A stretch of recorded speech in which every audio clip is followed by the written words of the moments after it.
नमस्कार दोस्तों, स्वागत है आपका अपने प्लेटफॉर्म एनसीईआरटी बाय विक्रम पर। तो हम लाइन बाय लाइन एनसीईआरटी पढ़ रहे हैं। ये लेसन 3 जो हमारा समाप्ति की ओर बढ़ रहा है।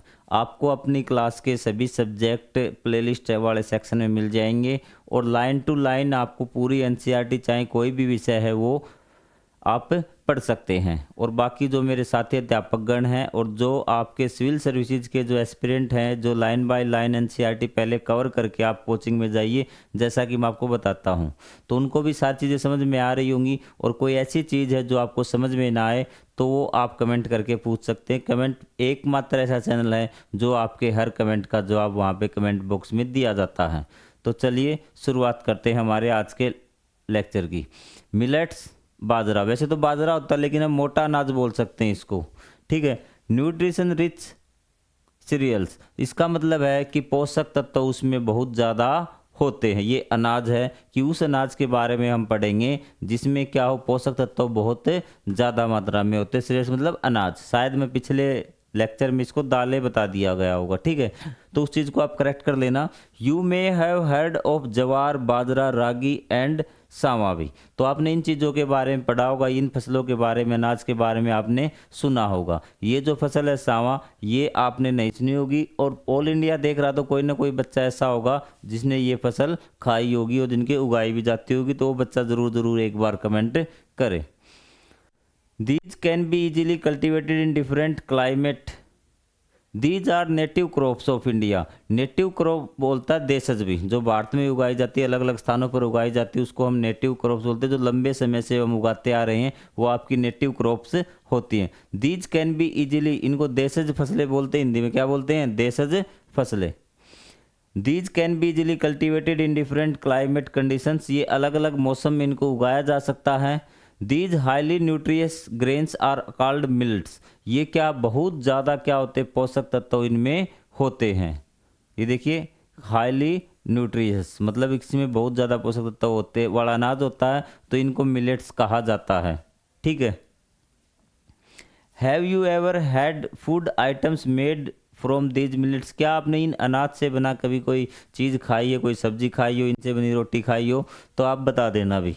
हैव यू एवर हो गया। Millets are small sized grain, ये जो अनाज होता है ना, थोड़ा सा साइज में छोटा होता है। And have been an integral part of the Indian diet for centuries, और सालों से हम ये चीज़ खाते आ रहे। स्मॉल में साइज होता है, हैव बीन इंटीग्रल मतलब एक महत्वपूर्ण पार्ट है भारतीय जो समाज खाना खाता है ना, उसका काफ़ी वर्षों से उसका एक हमारे खाने का ये एक भाग है। They have regained popularity due to their numerous health benefits, और एक बार इनका जो खाना था ना वो कम हो गया था, इनका प्रचलन मतलब खाने में कम प्रयोग करने लगे थे, लेकिन अब फिर दोबारा से रीगेंड मतलब क्या होता है कि दोबारा से इनकी जो लोकप्रियता है वो क्या है, बढ़ती जा रही है। रीगेंड मतलब दोबारा से, पॉपुलरिटी मतलब पसंद भी, ठीक है। ड्यू टू देयर न्यूमरस मतलब बहुत सारे हेल्थ के इसके फायदे, हमारे हेल्थ में बहुत सारे फायदा करता है, इसके कारण इसको दोबारा से लोग पसंद करने लगे हैं। They are good source of vitamin, इनमें ये क्या एक अच्छे स्रोत है विटामिन के, मिनरल्स के, like iron and calcium. And dietary fibres, dietary fibres आपको बताए थे ना, तो ये वे रेशे होते हैं, ठीक है, खाद्य रेशे इनको बोलते हैं एज वेल।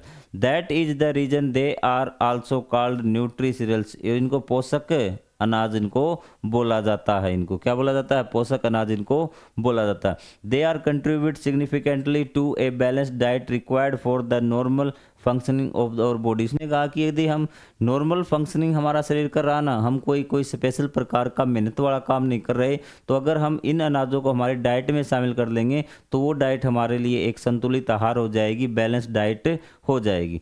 तो ये चीज़ अपने आहार में ज़रूर आप शामिल करें भी। अगर आप नहीं खा रहे हैं तो इनको, अगर पसंद नहीं है तो फिर भी आप हफ्ते में 2-4 बार इनको खाएं। Food miles from farmer to our plate, ठीक है, ये है। अब हम पढ़ेंगे फूड माइल के बारे में। फूड मील इसको बोला जाता है, खाद्य मील इसको बोला जाता है, खाद्य मील। From farmer to our plate, की किसान से हमारी प्लेट तक खाना पहुंचने में जो दूरी तय होती है ना, तो उसको बोलते हैं फूड मील। क्या बोलते हैं? Food mile. How does food reach from a farmer to our plate, किस प्रकार से जो खाना है वो पहुंचता है एक फार्मर से हमारी प्लेट में, कि एक फार्मर उगा रहा है और हम बैठकर खा रहे हैं, तो खाना उस फार्मर के खेत से ही तो आया है, तो किस रास्ते से वो आया, किस प्रकार से आया है। What are the steps involve in this process, क्या क्या स्टेप इसमें शामिल हुए, कौन कौन सी क्रियाएं हुई। Who are the people involve in the process, कौन लोग इस प्रोसेस में शामिल हुए। Do you know how much time and effort required to get the wheat flour one seed grains germinate in the farm, तो क्या आपको पता है कि कितना टाइम और एफर्ट मतलब मेहनत लगी है कि वो जो वेट फ्लोर, जो आपका गेहूं का आटा जिसकी बनी आप रोटी खा रहे हैं, वो ग्रेन जर्मिनेट हुआ उस जगह से कि जहाँ से ये गेहूं का पौधा छोटा सा उगा, वहाँ से लेके आपकी प्लेट तक जहाँ आप बैठ के रोटी खा रहे हैं वहाँ तक आने में इसको कितना टाइम लगा है। Let's look at the figure 3 point and understand the entire process to making the chapati when we get. अब आप टोटल एक प्रोसेस देखिए, कौन कौन से प्रोसेस है और कौन कौन से लोग शामिल है। सबसे पहले फार्मिंग ग्रोइंग वेट, कि फार्मर क्या है, ये देखिए गेहूं यहाँ पे उगा रहा है, तो इसमें उसका परिवार शामिल है और साथ में लेबर। फिर उसने क्या किया, थ्रेसिंग, थ्रेसिंग मतलब कि उसको गेहूं को निकालना, मतलब फसल जो बोई थी उसको सुखा लिया, अब उसको गेहूं अनाज उसको अलग निकालना, थ्रेसिंग। विनोइंग होता है पिछोड़ना, उसको हवा में बरसा के पिछोड़ते, लेकिन अब मशीन आ गई है जिसका नाम थ्रेसर है, वो दोनों काम एक साथ कर देती है, थ्रेसिंग और विनोइंग भी। ठीक है, फिर उसको क्या करेगा, बोरी में पैक करेगा। बोरी में पैक होके कहाँ जाएगा, जो आटे की फैक्ट्री है ना वहाँ पे गेहूं जाएगा, वहाँ आटा पीस कर आपको कहाँ जाएंगे, दुकानदार पे। दुकानदार इसमें शामिल हो गया, ये फैक्ट्री वाले मजदूर हो गए, जो ये यहाँ जिन्होंने खरीदा, अनाज मंडी जहाँ स्टोर होता है वहाँ पे वे भी शामिल हो गए, वे लोग भी इस प्रोसेस में, और दुकानदार ने आपको बेचा, आप खरीद कर ले आए। तो इस प्रकार से इतना लंबा समय आपको लगा है। ठीक है, समय कितना लगेगा मैं आपको बता देता हूँ कि लगभग आपका ये नवंबर में गेहूँ बोया जाता है, और लगभग टाइम इसका नवंबर से कहाँ लगेगा, लगभग जून तक आपके खेत में ये आपकी प्लेट में आ पाएगा। तो ये बात आपको ध्यान रखनी है। हाँ, जो गांव के परिवेश में जो बच्चे रहते हैं या फिर जो खेती करते हैं उनके लिए, जो गेहूँ नहीं उगाते हैं उनके लिए तो ये प्रोसेस है, लेकिन जहाँ गेहूँ उगाया जाता है वो क्या करेंगे, सीधे यहाँ से क्या करेंगे, इसको खरीद के लेके आएंगे घर पे। यहाँ पे उनका घर पे क्या होगी, चक्की होगी, भी क्या होगी, चक्की होगी, वहाँ से पीस के सीधा यहाँ पे पहुँच जाएगा, उनका समय कम लगेगा। ये चीज़ आपको आ गई समझ में। लेकिन जहाँ गेहूँ नहीं होता, गेहूँ होती, ये पूरा प्रोसेस फॉलो करना पड़ता, खासकर शहरों में भी। The entire distance travelled by a bag of wheat और एनी अदर फूड, इसने कहा कोई भी खाना, कोई भी फूड हो, जैसे आपने गेहूं मान लिया कि मान लेते हैं यहाँ उगाया जाता है, वो कहाँ उगाया जाता है, यहाँ एक्स वाली जगह ये उगाया जाता है। द एंटायर डिस्टेंस ट्रेवल्ड, कितनी डिस्टेंस ट्रेवल की, और यहाँ से मान लेते हैं कि एक ये गेहूं का कट्टा आपने भर लिया, बोरी आपने भर ली, एक बैग आपने भर लिया।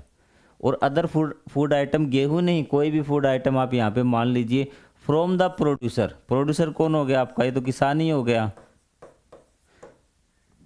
टू द कंज्यूमर, कंज्यूमर हो गए आप खा रहे हैं अभी। ठीक है, is known as food mile, उसको फूड माइल कहा जाता है कि इस बोरे को आप यहाँ से कितनी दूरी आई हुई।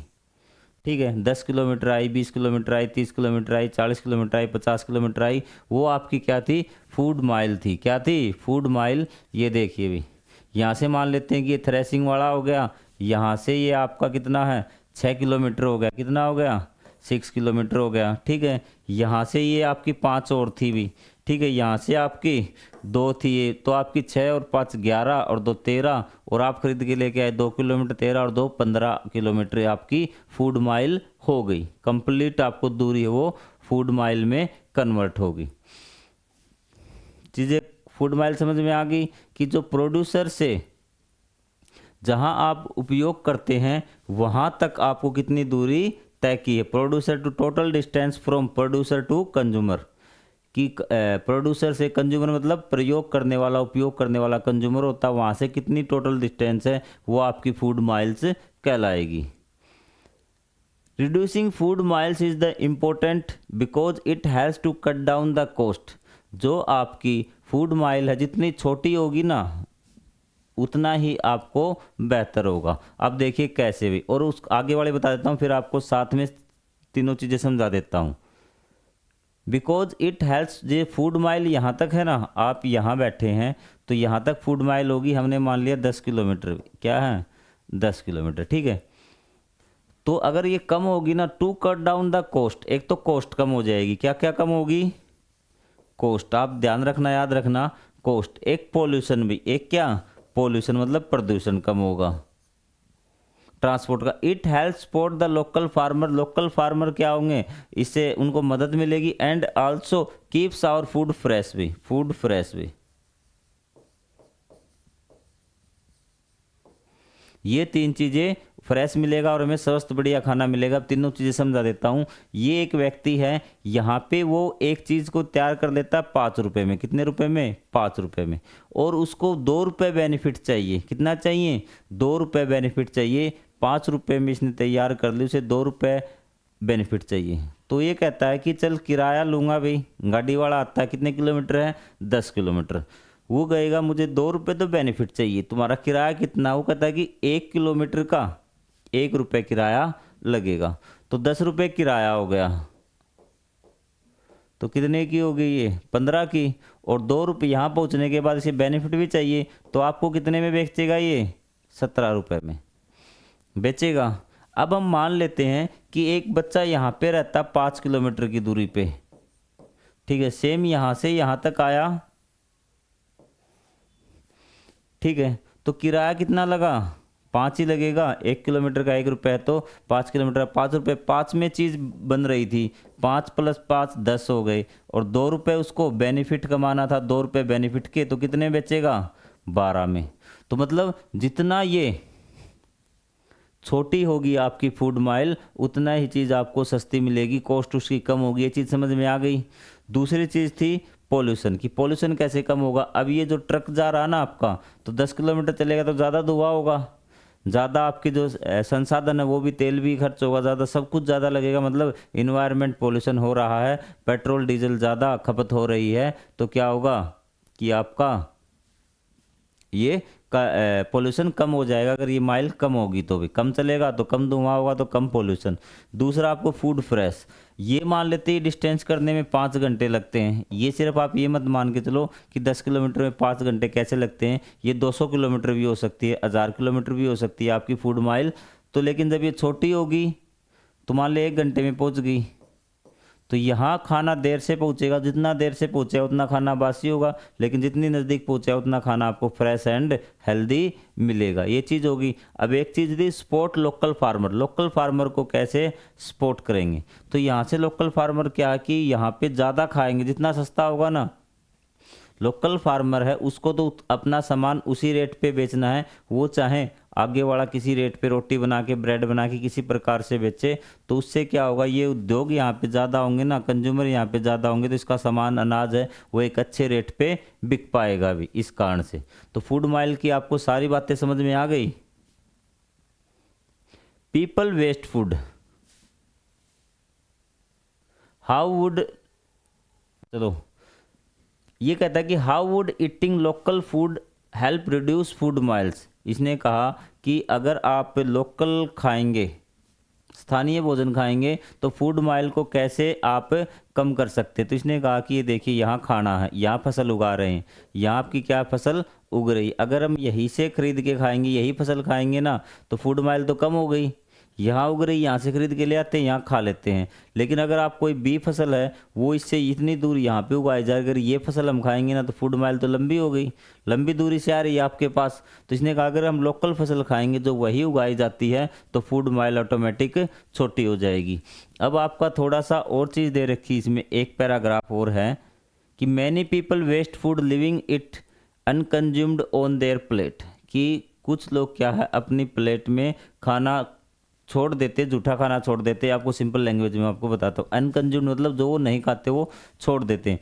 वन मस्ट रिमेंबर, कि उन सभी को याद रहना चाहिए, कि हर एक को ये ध्यान में बात रखनी चाहिए कि the time and the effort put by our farmers, कि हमारे किसानों ने कितना समय लगाया है फसल को आपकी प्लेट तक पहुँचाने में, और कितनी मेहनत की है उस अनाज को तैयार करने में। Other community members in getting are the food from our farmer to our plate, कि कितनी मेहनत हुई है उस खाने को आपकी प्लेट तक पहुंचाने में। किसान ने उगाया है, उसको निकाला है, कंपनी वालों ने इसको पीसा है, मजदूरों ने इसको ढोया है, तो कितनी मेहनत से वो आपकी प्लेट तक आया है। We must take only as much as food as we can consume, हमें इतना ही खाना खाना चाहिए जितना हम खा सकें। It would reduce food wastage, इससे क्या होगा कि अगर उतना ही खाना खाएंगे तो फूड की वेस्टेज कम होगी भी। Try to find the time line for the various processes involve in getting the food from farm to plate, कि कितना सारा टाइम आपको लगा होगा कि वो किसान के खेत से आपकी प्लेट तक पहुंचा होगा भी। Eat healthy, share and respect food, कि आप स्वस्थ खाना खाओ, बढ़िया खाना खाओ। शेयर एंड रिस्पेक्ट फूड, कि आप खाने की इज्जत करो, मतलब कि उसको वेस्ट ना करें, ठीक है, शेयर करें दूसरे के साथ। सपोर्ट लोकल प्रोड्यूसर्स, जो लोकल चीज़ें हैं उनका ज़्यादा से ज़्यादा प्रयोग आप कीजिए, ताकि आपकी जो ये फूड मिल है ये कम हो।